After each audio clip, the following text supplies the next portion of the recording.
Woad is a very special blue dye, the one I use for truth and zest, overdyed with goldenrod.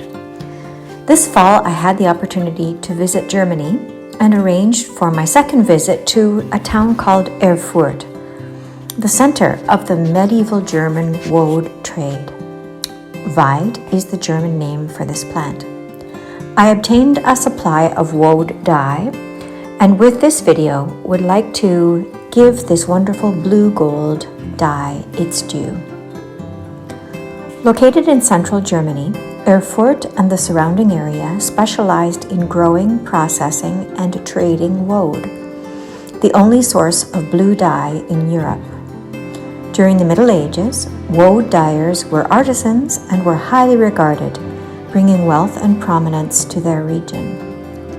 Every day, except for Sundays between Pentecost and the Feast of St. Michael, which is in September, woad could be purchased in the main square of Erfurt.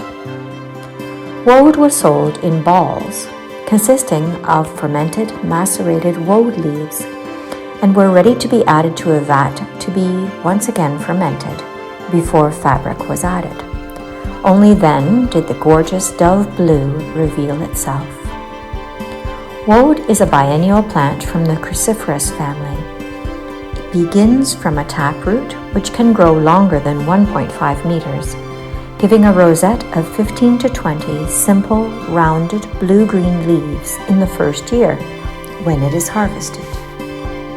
The sun-dried leaves were macerated in a horse-drawn woad mill to create woadmus, and then were shaped by hand into balls and allowed to dry and ferment in the sun. This drying increased the intensity of the indigo tin, the blue dye, in the middle of the ball by 5 to 10%. When the ball was required to dye with, it was pulverized and then wetted and fermented again, frequently over a period of months or even years. It is likely that this wetting was done with human urine, which contains the acids in correct ratios for the fermentation to take place. Dye houses, called woad junkers, were traditionally located above or next to pubs for this reason, and young boys up to 14 years old were hired as woad pinklers. This newly fermented powder was then added to the dye vat and mixed with an alkaline such as wood ash to allow the indigo tin to attach itself to the fabric. The correct alkalinity was very important for this step, since indigo is not water-soluble in and of itself.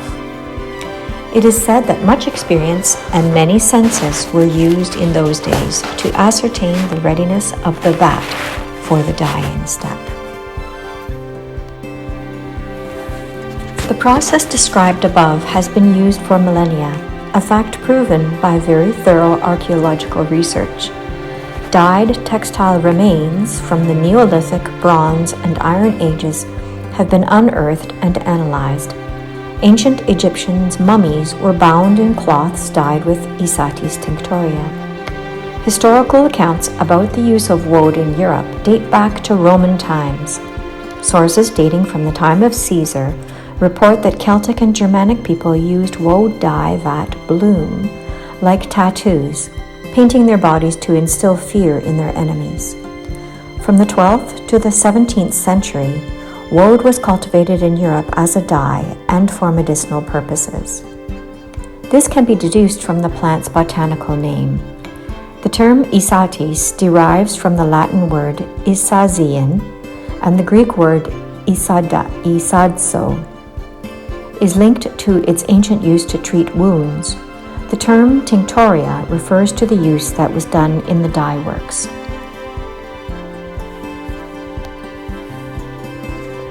The use of woad and the woad guilds themselves declined in the 15th century as indigo, Innerwear tinctoria, became available via the Silk Road from India and Bangladesh, and then completely died out in the 19th century as synthetic dyes took over all natural dye sources for use in clothing.